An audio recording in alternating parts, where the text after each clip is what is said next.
ಕೋಚಿಮೂಲ್ ಹುದ್ದೆಗಳು ಲಕ್ಷಕ್ಕೆ ಸೇಲ್ ಆಗಿವೆ ಅಂತ ಆರೋಪ ಮಾಡಲಾಗಿತ್ತು. ಇದರ ಬೆನ್ನಲ್ಲೇ ಶಾಸಕನ ಮೇಲೆ ಇಡಿ ಅಧಿಕಾರಿಗಳು ದಾಳಿ ನಡೆಸಿದರು. ನಿನ್ನೆಯಿಂದ ಸತತವಾಗಿ 18 ಗಂಟೆಗಳಿಂದ ನಿರಂತರವಾಗಿ ಪರಿಶೀಲನೆ ನಡೆಸಲಾಗ್ತಾ ಇದೆ. ಹಾಗಾದ್ರೆ ಶಾಸಕರ ಮನೆಯಲ್ಲಿ ಅಧಿಕಾರಿಗಳಿಗೆ ಏನೇನು ಸಿಕ್ತು? ಮನೆ ರಿಪೋರ್ಟ್ ನೋಡೋಣ.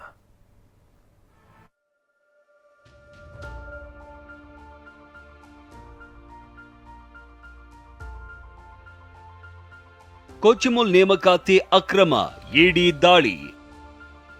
ಕಾಂಗ್ರೆಸ್ ಶಾಸಕನ ಮನೆ, ಕಚೇರಿ ಮೇಲೆ ರೇಡ್. ಕೋಲಾರ ಜಿಲ್ಲೆ ಮಾಲೂರು ಶಾಸಕ ಹಾಗೂ ಕೋಲಾರ ಚಿಕ್ಕಬಳ್ಳಾಪುರ ಹಾಲು ಒಕ್ಕೂಟದ ಅಧ್ಯಕ್ಷ ಕೆವೈ ನಂಜೇಗೌಡಗೆ ಇಡಿ ಶಾಕ್ ನೀಡಿತ್ತು. ನಿನ್ನೆ ಬೆಳ್ಳಂಬೆಳಗ್ಗೆ ಶಾಸಕರ ಮನೆ, ಕಚೇರಿ ಸೇರಿದಂತೆ 10ಕ್ಕೂ ಹೆಚ್ಚು ಕಡೆ ಏಕಕಾಲಕ್ಕೆ ಇಡಿ ಅಧಿಕಾರಿಗಳು ದಾಳಿ ನಡೆಸಿದ್ರು. ಇತ್ತೀಚೆಗೆ ಕೋಚಿಮೂಲ್ ನೇಮಕಾತಿಯಲ್ಲಿ ಅವ್ಯವಹಾರ ನಡೆದಿದೆ ಎಂಬ ಆರೋಪ ಕೇಳಿ ಬಂದಿತ್ತು.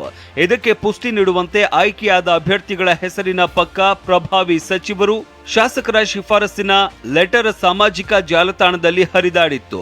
ಇದರ ಬೆನ್ನಲ್ಲೇ ಇಡಿ ದಾಳಿ ಮಾಡಿರುವುದು ಹಲವು ಅನುಮಾನಗಳಿಗೆ ದಾರಿ ಮಾಡಿಕೊಟ್ಟಿದೆ.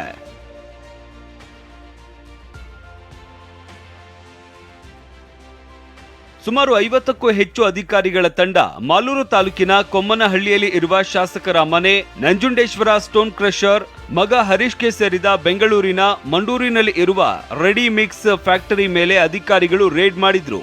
ಸತತವಾಗಿ ಹಲವಾರು ಗಂಟೆಯಿಂದಲೂ ಪರಿಶೀಲನೆ ಮಾಡಿದ್ದಾರೆ.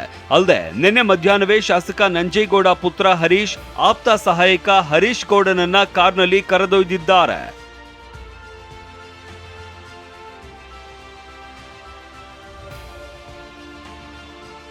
ಶಾಸಕರ ಮನೆ ಮೇಲೆ ಇಡಿ ಅಧಿಕಾರಿಗಳು ದಾಳಿ ಮಾಡ್ತಾ ಇದ್ದಂತೆ ಕಾರ್ಯಕರ್ತರು ಮನೆ ಬಳಿ ಜಮಾಯಿಸಿದ್ರು.